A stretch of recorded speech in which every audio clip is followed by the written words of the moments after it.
Come with me. A Millionaire CEO saw a little girl sleeping at a bus stop. What he did the next day changed their life forever. Snow fell thick and quiet over New York that night, painting the city in a blanket of white. The wind hissed between buildings, carrying with it the kind of cold that seeped through wool and skin straight into the bone. Michael Reynolds, 32, stepped out of a glass tower on Park Avenue, still carrying the weight of a long, tense business meeting. Known as the youngest CEO to dominate Wall Street, he had built his empire on precision, numbers, and complete emotional detachment. Tonight, though, something in him refused the warm luxury car waiting curbside. He waved off his driver and walked, letting the icy air clear his head. He turned down a quiet block near his hotel, snow crunching beneath polished leather shoes, when the flicker of a street lamp caught his eye. A small, lone figure lay curled on a metal bench beneath the faded yellow glow of an old bus stop. He slowed. It was a child.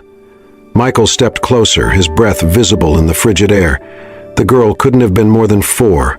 She was huddled beneath a tattered coat far too big for her, wearing only a thin cotton dress underneath. Her hair was tangled, cheeks flushed and raw from the cold, her lips already tinged with blue. She was asleep, or trying to be. Alarm surged through him. Without hesitation, he crouched beside the bench and gently touched her shoulder. "Do you have a home?" he asked softly. "It's freezing out here. Let me take you somewhere warm. Come with me." The little girl stirred. Her eyes blinked open, startlingly clear, wide, and calm. She looked at him with neither fear nor surprise, just quiet trust. "My mommy went to look for dinner," she said, her voice small but steady. "But I'm not scared. You're here now. You're the miracle, right?" Michael froze. That word, miracle, did something to him. She had said it like it was a fact, like it was obvious, like she had been waiting for him. He didn't know what to say. In his world, belief didn't matter, results did, and yet, in this moment, that one word from a little girl, wrapped in frost, shook him deeper than any investor ever had. She sat up a little and reached into the old backpack by her side. From it, she pulled out a crumpled photograph and held it up to him. "This is my mommy," she said. "She said she'd be back before the snow covers my shoes. Can you wait with me until then?" Michael glanced down. Snow had already started to gather on the rubber edges of her sneakers. The sight made something twist in his chest. Without a word, he pulled off his heavy wool coat and gently wrapped it around her small shoulders. She sank into it instantly, like it was a blanket made of clouds. "What's your name?" he asked after a long silence. "Laura," she said, nestling deeper into the warmth. He nodded, unsure what else to say. She looked back down at her feet. "Me and Mommy stay here sometimes," she added. "It's not that bad. The light helps me sleep." Michael looked around. No mother, no one. Just wind and white silence. He wanted to call someone. A shelter, the police, anyone. But he didn't. Instead, he stayed there, sat with her. He wasn't sure how long he sat in the freezing cold, his jacket now barely shielding his arms from the wind. But Laura seemed to relax beside him, like his presence made the bench warmer. "Do you really think I'm a miracle?" he asked finally, his voice barely above the wind. Laura nodded slowly. "Mommy says, miracles are people who show up when no one else does." Michael stared ahead at the falling snow, his breath shaky. For the first time in years, he felt something crack inside the ice he'd built around himself. And so he stayed. Just a man and a little girl, waiting in the snow. Not knowing that within moments, her mother would return, and nothing in his life would ever be the same again. Ava pulled her scarf tighter around her face as the wind howled through the alley beside the soup kitchen. Snow clung to her lashes. Her fingers were numb, and the small paper bag she carried was already damp from the weather.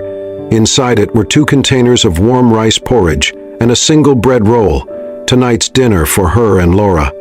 She walked quickly, every step heavy with fatigue. She had been gone longer than usual. The line at the kitchen had stretched around the block, and by the time she got inside, the volunteers were already packing up. But she had smiled, polite and patient, grateful for whatever they could give.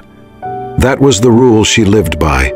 Never beg, never demand, just survive. Ava was 28, once a quiet dreamer with a passion for cooking and an eye for flavor. She had worked as a line cook in a small neighborhood bistro before the pandemic forced it to close. Then came the unpaid bills, the eviction, the cold reality that even hard work could leave you homeless. Now she was just a mother doing everything she could to protect her child from a world that had no place for them. Her steps quickened as she turned onto the block where the old bus stop stood, a place she had scouted carefully. It was near a hospital, which meant patrol lights, a security camera, and a nearby shelter she sometimes used for bathrooms and blankets. The bench had a partial cover from snow and enough space for Laura to sleep if she curled up tight. But tonight, the moment Ava turned the corner, she stopped cold. There was someone there. A man sat on the bench beside Laura. He wasn't holding her, but he was close. Too close. His coat, an expensive wool one, was wrapped around her small frame. Laura was sitting upright now, her little hands bundled inside the sleeves, listening intently.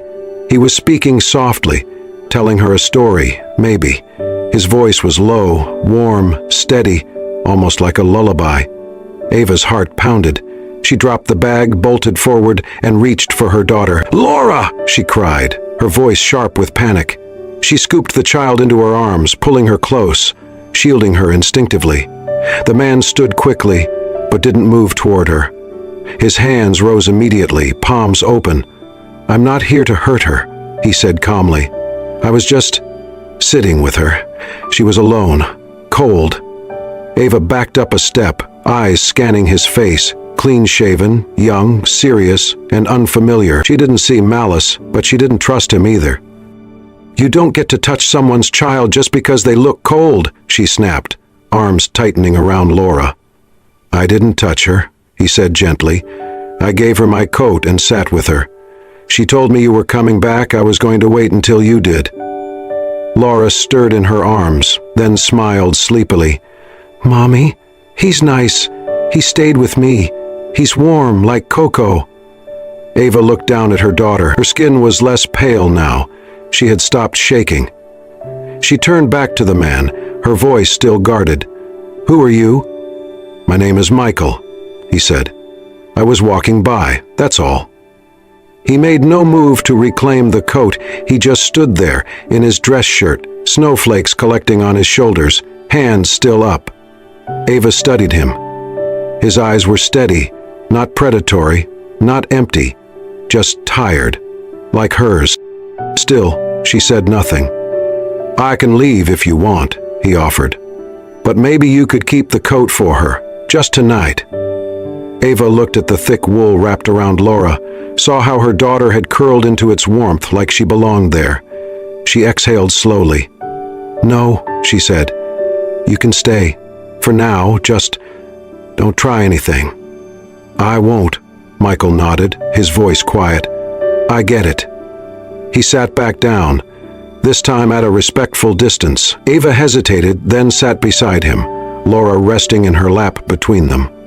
The snow kept falling. For a while, no one spoke. Then, almost reluctantly, Ava said, "We stay here sometimes. It's safer than other places." Michael nodded, not pressing. "She said that." Ava looked at him sideways. "You really just sat with her?"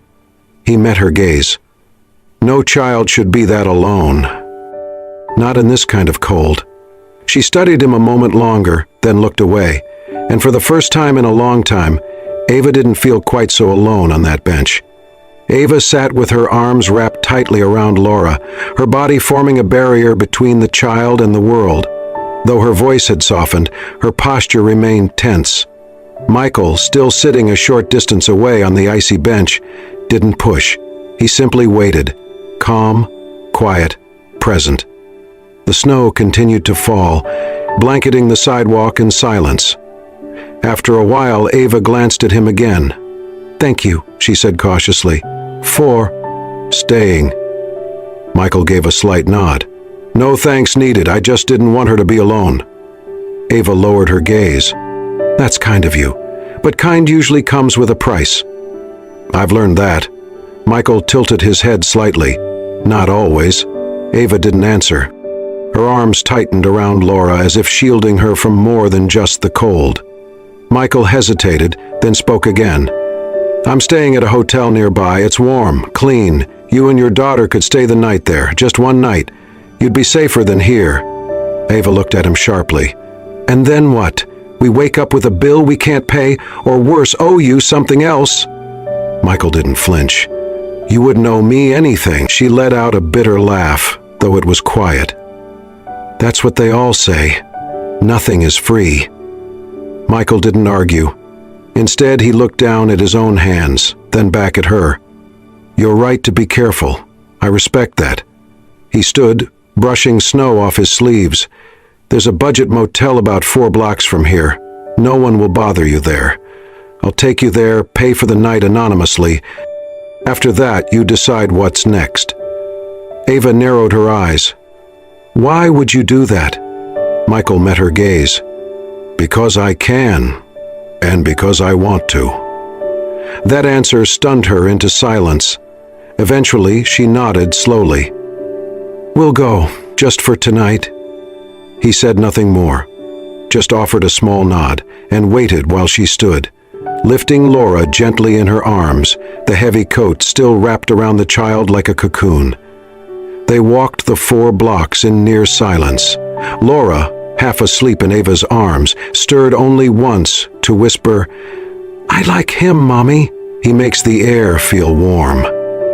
At the motel, Michael approached the front desk and quietly handled the room arrangements, asking the clerk not to mention his name. Then he handed Ava a room key. You'll be okay here, he said. She nodded. Thank you, truly. Michael turned to leave but paused at the door.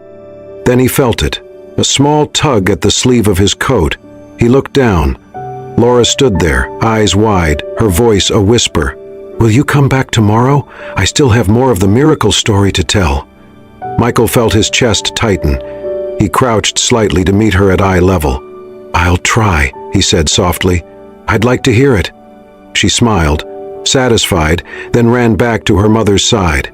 Michael stepped outside. The snow had slowed, and the city shimmered in quiet white. He stood there for a long moment, unsure of what he was feeling. For years, everything he did had been driven by strategy, by logic, by numbers. But tonight, he had acted on something else, something he hadn't trusted in a long time. His heart. And it had led him here, to a stranger. A little girl. A miracle story not yet finished. And for the first time in what felt like forever, Michael didn't want to walk away.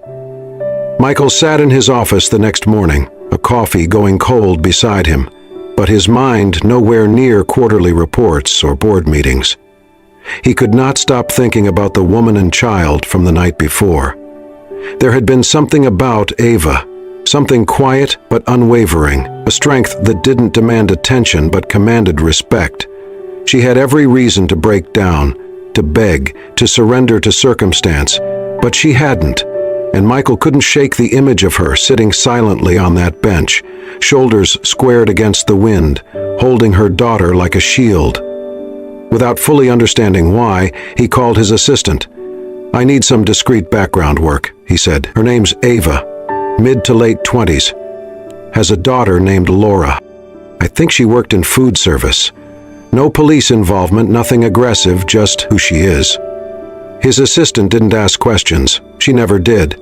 That afternoon, a simple file arrived in his inbox. Ava Bennett, 28, former line cook at a family-owned restaurant in Brooklyn that shut down during the pandemic. No criminal record. 1 eviction on file, currently unlisted, known to frequent soup kitchens and shelters in Midtown. She had been clean her whole life, and still, the world had swept her into the margins. Michael closed the file and leaned back, silent. The next evening, instead of returning home, he went to the downtown community kitchen, quietly funded by one of his company's charity arms. He stood near the entrance, coat collar pulled up, watching through the frosted glass window. Inside, Ava was working. She wore a borrowed apron and a too large sweater, her hair tied back loosely. She moved with practiced ease, chopping vegetables, stirring a massive pot of stew, ladling bowls with care. But it wasn't just the skill that struck him, it was the grace. She greeted each person in line with a nod or a small smile. She washed her hands between every step. She served everyone before even thinking about herself. Later, when the trays were emptied and the kitchen began to quiet, Ava sat for a moment on a crate in the back corner, sipping a lukewarm cup of tea. Michael stepped inside finally, startling her. "I'm sorry," he said. "Didn't mean to interrupt." Ava set her cup down, cautious, but not unkind. "What are you doing here?" "I support this place," he said simply. "Quietly. I wanted to see how it's being used." She raised an eyebrow. "And now you've seen." Michael hesitated, then said, "You're good at this." "I used to cook," she replied, "before all of this." "I could help," he offered. "Get you a small stipend. Make it official, nothing big but steady." Ava shook her head. "I'm not asking for charity." "It's not charity," Michael said. "It's recognizing value." She looked at him for a long time, then nodded. "Okay, I'll cook, but only if I do it on my terms." That night, she stayed late to prep for the next day. Michael lingered nearby, pretending to check his phone, but really just watching her work. It was calming somehow, like watching someone restore order in a chaotic world, one simmering pot at a time. Later, as she left through the back door, he followed at a respectful distance. She didn't go straight home. Instead, she walked 2 blocks down, turned a corner, and approached a figure slumped near the alley, an older man, hunched beneath a ripped blanket, shivering violently. Ava knelt beside him, whispered something Michael couldn't hear, then reached into her tote and pulled out a small container. Leftovers. She gently placed it in the man's hands, then, without hesitation, shrugged off her coat and wrapped it around his shoulders. Michael stopped walking. He stood there, half hidden by snow, watching her. "People shouldn't die cold," Ava murmured, adjusting the coat over the man's back. "Not even if they made mistakes." Michael didn't speak, didn't move. He just stared at her, at the care in her voice, the steadiness of her touch, the unshakable humanity she gave so freely, and in that moment, for the first time in a very long time, Michael thought of his mother. She had been a nurse, tender, selfless, always the first to sit beside a patient no one else wanted to touch. She had died too young. But here, now, Michael saw that same soul reflected in a woman sitting on cold pavement beside a forgotten man. Ava didn't know she was being watched, and Michael knew he couldn't stay silent anymore, not in his heart. He had come here curious. He was now something else entirely. Moved. Winter deepened in the city, but Michael found himself stepping out into the cold more often than he ever had before. It started with one evening. Ava was packing leftover food from the community kitchen into paper containers when Michael offered, quietly, "Do you mind if I join you?" She hesitated, unsure if he was serious. "To deliver these," he added, gently lifting one of the bags. Ava studied him for a moment, then handed him a box. "You'll need gloves, and maybe some humility." From that night on, it became a ritual.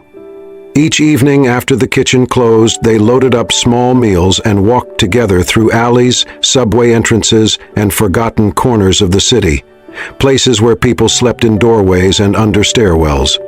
Many of those they served never dared enter the soup kitchen out of shame or fear, but Ava found them anyway. Michael followed. He watched as Ava knelt without hesitation in the slush and snow, placed food down with both hands, and looked the recipient in the eyes, always in the eyes. She said, "Thank you," even when she gave. It struck him deeply. It wasn't pity she gave, it was dignity. One night, as they walked down a narrow back alley, Michael finally asked, "Why do you always look at them like that, even when they won't look back?" Ava paused. "Because someone needs to. I want them to know I see them, that they're still human." Michael didn't respond. He just nodded, a quiet respect growing heavier inside him. As the days passed, their conversations deepened. On a long walk back one night, Ava spoke of her childhood. A father who left, a mother who worked 3 jobs, a small apartment that always smelled like soup. "I've been invisible most of my life," she said simply. "I guess that's why I notice people others don't." Michael told her, hesitantly, about his own past, about losing his mother when he was 12, about how the world had told him to be tough, fast, brilliant, and how, over time, he had traded softness for strategy. He spoke of his success with a detached tone, like he was reading someone else's resume. "You built an empire," Ava said quietly, "but maybe you needed something to come home to." They shared their first true laughter not long after. In the warm, amber-lit kitchen, as they scrubbed trays and wiped counters, Michael accidentally spread water across the table. Ava yelped, tossing a dish towel at him. Laura, sitting nearby with her crayons, giggled uncontrollably. "You're terrible at cleaning," Ava said through her laugh. "Shocking, I know," he replied. "I've only ever cleaned up market crashes." That night, Laura hugged him tightly on the way out. "Good night, Mr. Snowman." "Snowman?" Michael asked, amused. Laura grinned. "Because you came with the snow, and you always bring the minty candy." He reached into his pocket and handed her a peppermint. "Then, I suppose I must live up to the name." What Michael didn't tell Ava or Laura was what he had done that morning. While reviewing property reports for the company's philanthropic branch, he'd come across a listing. A closed-down cafe space in the heart of Midtown, modest but well-built, the kind of place that could smell like fresh bread and sound like stories being shared over soup. Without fanfare or hesitation, he bought it under the foundation's name. That evening, as Ava spoke of how she missed cooking, for real, not just ladling out stew, he imagined her in that space. Her and Laura. A stove warm with purpose, a chalkboard menu written in her careful handwriting, the clatter of dishes, laughter, and second chances. He didn't say a word, but in his heart the vision was already alive, and it had a name. The Hearth. It happened on an ordinary afternoon, at least it started that way. Ava had come early to the kitchen to prep for the evening meals. She was chopping carrots in the back when she heard a voice. Michael's voice. He was in the front hallway, speaking on the phone. She hadn't meant to listen, she hadn't even moved at first, but when she heard her name, her body froze. "We've finalized the purchase of the property. The Hearth will open on schedule," Michael was saying. "And yes, keep the foundation's name on everything. No need to mention me. Ava still doesn't know." There was a pause, then his assistant's voice, quieter but clear. "You sure about this? It's a significant investment." Michael replied without hesitation, "She deserves it." The knife in Ava's hand dropped to the cutting board. She felt dizzy. Michael Reynolds. The name struck her fully now. Of course she had heard it before, on headlines, in whispered admiration from volunteers, on the cover of a Forbes issue she'd seen years ago in a waiting room. The sharp-featured man with cold eyes in a billion-dollar company. And he'd been here, every day, quiet, smiling, warm, washing dishes, delivering food, lying. She stepped out of the kitchen just as Michael turned, ending the call. Their eyes met. She didn't speak. She didn't need to. His face paled. "Ava, wait." "You lied to me," she said, her voice flat but trembling. "All this time you—" "I didn't lie," he said quickly. "I just didn't tell you everything." "That's not better." He took a step closer. "I wasn't trying to trick you. I wanted to be real around you. Not the title, not the name." She shook her head. "But it's not about the name, Michael. It's about why you came, why you helped, why you stayed." He opened his mouth, but she cut him off. "You made me feel like I mattered, like I earned it. But now I realize I was just a project, another one of your quiet little donations." "No," he said, his voice rough. "You're wrong. You were never a project." "You were." "Don't," she said, stepping back. You can give me all the money in the world, but don't take my dignity. Don't pretend I need you to survive." Her words struck him harder than he expected. Before he could reply, she had turned, pulled off her apron, and walked out. Michael stood in the empty kitchen for a long time. The sounds around him, pots clinking, the low hum of the fridge, faded into static. She was gone, and it felt like something vital had been torn from him. That night he returned to his penthouse, a space filled with everything money could buy: tall windows, designer furniture, an unobstructed skyline view, but it had never felt emptier. The silence was no longer peaceful. It was suffocating. For the next 3 days, Michael drifted through work like a ghost. His staff noticed. Emails went unanswered. He canceled meetings. He stopped returning calls. And every morning he found himself walking the same route, past the bus stop where they'd first met, hoping to see a small figure in a too-big coat. She was never there. He stopped by the kitchen, too, once, just to stand outside, just to listen. There was no laughter, no warmth, no Ava. He tried to reason with himself. This had been about helping, about kindness, about the hearth. But deep down, he knew that wasn't the truth anymore. He hadn't stayed all those nights for charity. He hadn't watched her from the shadows just to feel useful. He had stayed because something in her steadiness had anchored him. He had fallen in love without even realizing it, and now that she was gone, everything that had once given his life shape, deals, mergers, numbers, felt like noise. One evening, he loaded a bag of leftover meals himself and walked the route they used to take together, down familiar alleys, around frozen corners, past the steps of the old church where Ava used to leave extra blankets. He found no one. At the last stop, the quietest street of all, he stood alone beneath a flickering lamppost. The wind cut through his coat. Snow danced in the light like dust. He closed his eyes, and he remembered her voice. "I don't need to be saved. I need to feel like a person." Michael opened his eyes slowly, and then aloud to no one he whispered, "I didn't save her." He looked up at the sky, snow catching in his lashes. "She saved me." It wasn't her need that had changed him. It was her refusal to be defined by it, her quiet pride, her small, steady acts of care. He had fallen in love not because she needed him, but because she didn't. And he needed her. He needed the sound of her laughter echoing off kitchen walls. He needed Laura's peppermint sticky hugs. He needed the way Ava looked at people, like they still mattered, even when the world had forgotten them. Michael Reynolds, the man who had everything, now knew what it meant to miss something so deeply it echoed. The kitchen buzzed with the soft clatter of pots and the low murmur of voices as volunteers prepared the evening's final round of meals. But when Michael walked through the door that night, everything seemed to still. He didn't speak. He didn't ask for permission. He simply walked to the far end of the room and sat down on the same stool where he used to try dishes beside her. The air smelled of ginger and broth. It reminded him of warmth, of the kind that couldn't be bought. Around him, no one said anything. They knew who he was now, but tonight, it didn't matter. Tonight he was just a man waiting for someone. Minutes passed.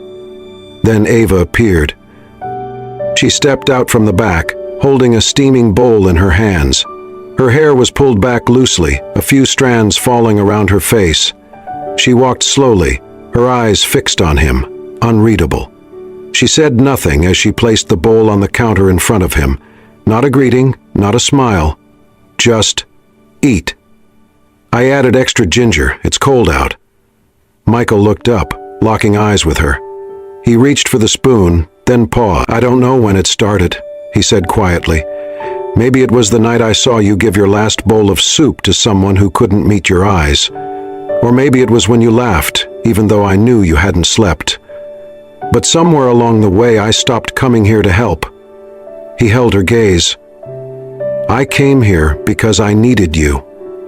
Ava said nothing, but her lips trembled slightly and she blinked more than once. Michael continued, voice steady now. I don't know how to want things I can't control, but I know this. Nothing else I eat tastes right anymore unless it's made by you. She looked away, then back at him. Then don't leave again, she said softly. I never needed someone to bring me miracles. I just needed someone who'd stay, even when it's hard, especially. Then Michael stood slowly, stepping closer, his voice lowering. I'm staying, not out of guilt, not to save anyone, but because you are the one thing I didn't know I was missing. He reached out gently, resting his hand on the edge of the counter between them. For the first time in my life, he said, I have something to come home to. Ava said nothing. Instead, she placed her hand over his. Their fingers intertwined. No more explanations were needed. Behind them, Laura peeked from the doorway, a grin spreading across her face as she whispered, Told you he'd come back, Mommy. The soup sat forgotten on the counter, steam rising and soft curls between them. But in that moment, neither one of them needed food to feel full. 1 year later, the snow returned to New York, but this time it felt softer, kinder.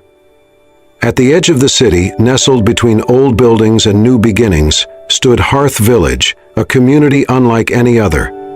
Built from restored brick and renovated hope, it offered more than just shelter. It offered a fresh start.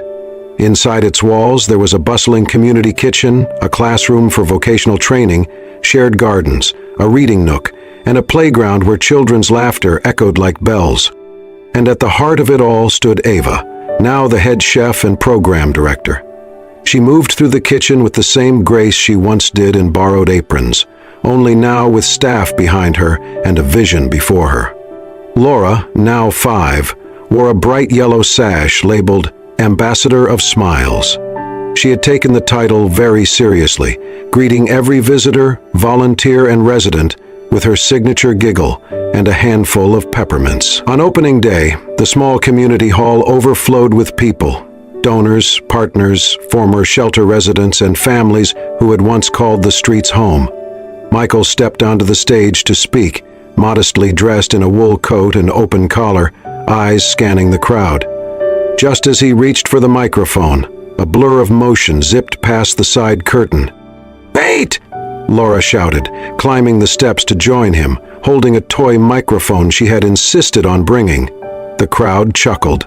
Laura turned to the audience, standing proudly at Michael's side. "This is my dad," she said, beaming.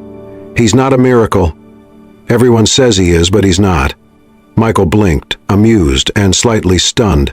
She continued, voice clear and strong for someone so small. "He's my dad now.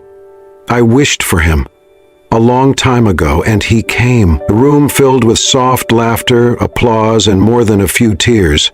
From the side of the stage, Ava watched, one hand over her mouth, the other pressed gently to her chest. Her eyes glistened in the soft light. Michael turned to Laura, knelt beside her, and whispered, "You know what, kiddo? I think I wished for you too." The rest of the evening passed in joy and celebration. People danced, stories were shared, hands were held. And when the night grew quiet, the three of them returned to the small cottage near the hearth's garden, a home filled with wooden floors, bookshelves, spice jars, and the warmth of something earned, not given. It was Christmas Eve.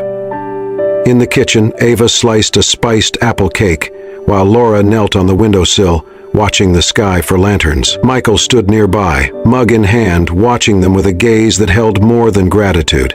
It held peace. Outside, paper lanterns floated upward from Hearth Village, carrying wishes scribbled in childlike handwriting and crooked cursive. Laura called out, "I think that one's mine. I wished for more hugs." Michael wrapped his arms around both her and Ava, pulling them close as the warmth from the oven, the scent of cinnamon swirled around him.